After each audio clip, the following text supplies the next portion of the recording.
Boys, relax, relax. I am millennial. Gen Z. Very stylish, हाँ? आप बैठ के बात करते हैं।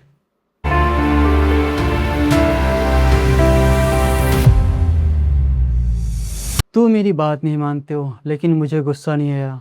मैं तुमसे मिलने आ गया, क्योंकि मुझे तुझसे मिलना जो था। कंटिन्यू रख। तुम्हारा कुंडली मेरे पास है। बोलूँ क्या?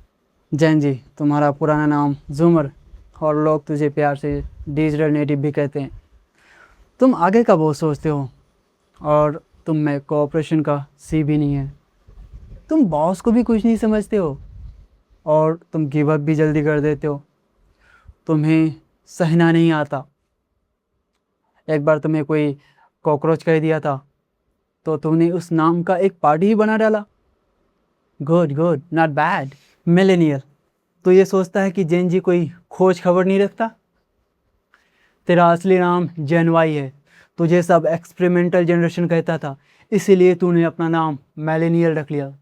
तूने ज़िंदगी भर स्ट्रगल करके जॉब लिया, और अब सुबह शाम बॉस की डांट खा रहा है। ओवर टाइमिंग के चक्कर में तूने अपने मेंटल हेल्थ की माँ बहन कर डाली। कोऑपरेशन से तुम्हारी ज़िंदगी की वाट लगी है, और तू यहाँ मुझे अभी ज्ञान दे रहा है। पक्का दोगला है तू। ओए बूमर, मैं तो इसका पोल खोल रहा था, इन्होंने मेरी ही चड्डी खोल डाली। मैंने ज़िंदगी भर स्ट्रगल किया है, अब मुझे अपने जनरेशन का तोती बुलवाना है। उसके लिए मुझे एक ग़ुलाम की तलाश है, और तू उसके लिए परफेक्ट है। तू मेरा ग़ुलाम बन जा। क्या बोलता है? तेरी मिलेनियल के पाक साफ कैरेक्टर में तू एक नापाक कैसे पैदा हो गया? चले यहाँ से, दफ़ा हो। तेरी ज़ुबान बहुत चलती है जैन जी, सोच ज़्यादा चलता है।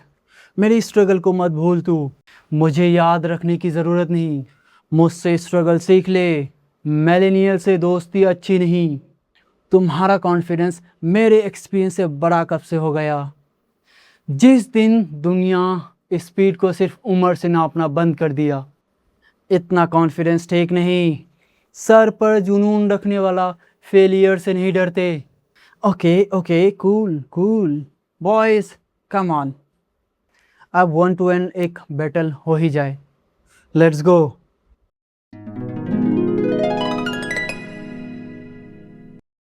वेलकम।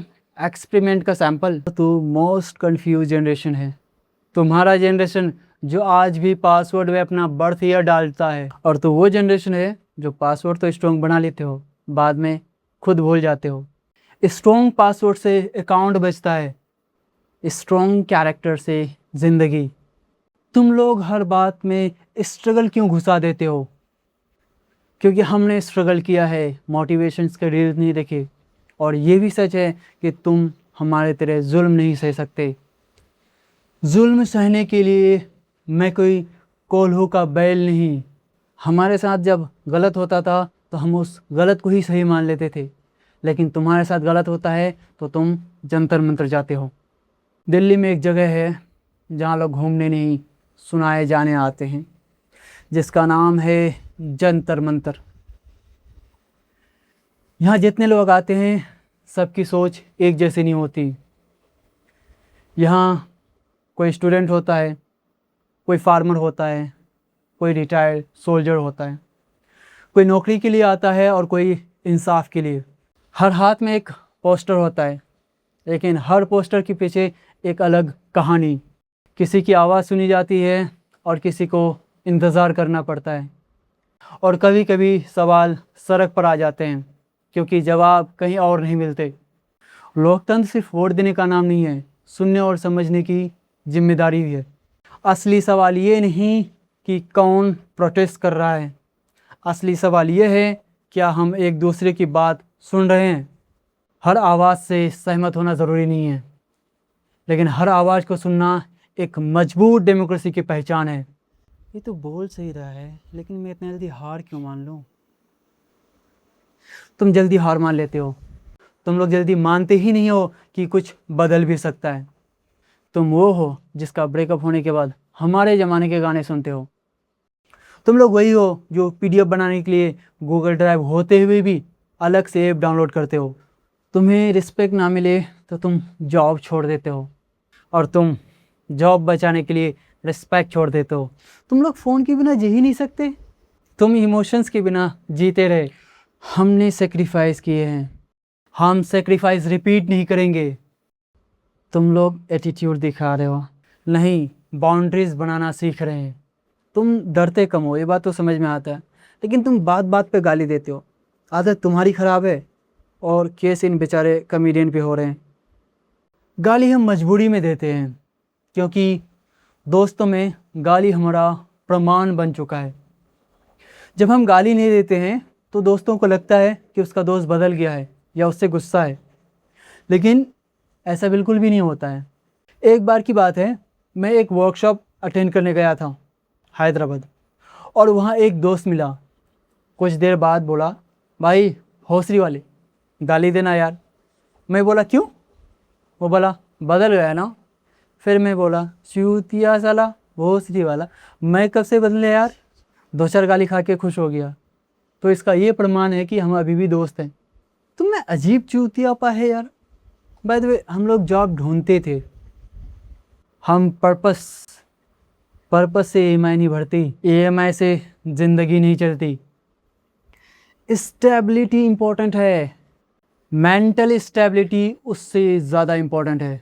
पहली सैलरी से पैसे घर भेजा, पहली सैलरी से थेरेपी लिया, हमने रास्ते बनाए इसलिए तुम तेज़ चल पाए। हमारे ठोकरे बर्बाद नहीं गए, उन्हीं से तुम्हारे कदम संभल पाए। और हमने सवाल पूछना सीखा, इसीलिए कुछ पुराने जवाब बदलने लगे। हर नई सोच बगावत नहीं होती, कभी कभी वही बेहतर कल की शुरुआत होती है। एक्सपीरियंस को अंडर एस्टिमेट मत करो और इनोवेशंस को इग्नोर मत करो। हमने बुनियाद रखी और हम उस पर नई मंजिल बना रहे हैं।